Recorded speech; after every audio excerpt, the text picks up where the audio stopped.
Vote মানেই জনতার রায়, জনতার প্রত্যাশা, জনতার সিদ্ধান্তের গ্রহণযোগ্যতা। সাফির প্রেজেন্স আমার ভোট আমার দেশ আজ টাঙ্গাইলে। আমরা শুনবো আপনার প্রত্যাশা এবং আপনি কাকে সমর্থন করছেন, সেই সাথে শুনবো গণভোটে আপনাদের রায়। আমার ভোট আমার দেশ, পাওয়ার্ড বাই সাফির। টাঙ্গাইল জেলায় ৮টি সংসদীয় আসনকে ঘিরে আসন্ন জাতীয় নির্বাচনকে সামনে রেখে রাজনৈতিক তৎপরতা জোরদার হয়েছে।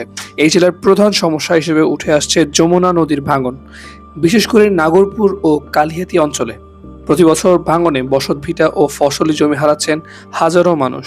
অন্যদিকে মির্জাপুর, গাতাইল ও ভুঁইয়াপুর এলাকায় শিল্প ও কৃষি থাকলেও কর্মসংস্থানের ঘাটতি রয়ে গেছে।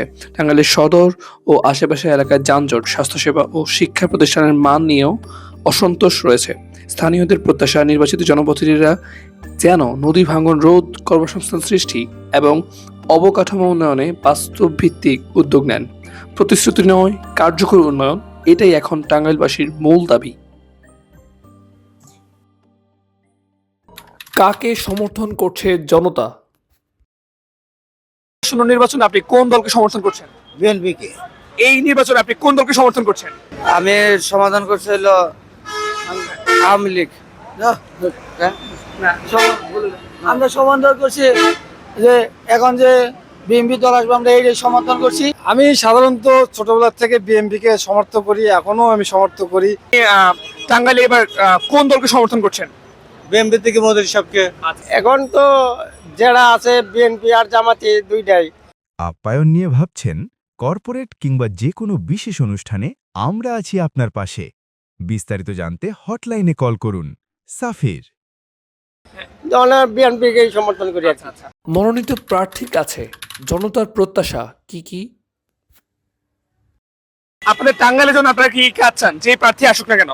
টাঙ্গাইলের জন্য যে প্রার্থী আসুক, টাঙ্গাইলের জন্য এই যে রাস্তা পথঘাটে জ্যামজট, এই জ্যামজট যাতে না হয়, মানুষ যাতে সচলাচল চলতে পারে, এটাই কাম্য করি। আমি চাই যে সে দুর্নীতিমুক্ত হোক, শিক্ষা ব্যবস্থা ভালো হোক, যোগাযোগ ব্যবস্থাটা ভালো। আমাদের সবচেয়ে মেন সমস্যা হলো স্বাস্থ্য খাতটা হলো উন্নত হোক। এইটাই যে আমি চাই, একটা প্রার্থী যদি উঠে এটা এইগুলা কাজ করলে জনগণের জন্য বা সার্বিক চিন্তাগুলো সবার জন্য ভালো হয়। এটাই কি কি কাজ চান যে প্রার্থী আসুক না কেন? এখানে আপনার প্রত্যাশা কি কি?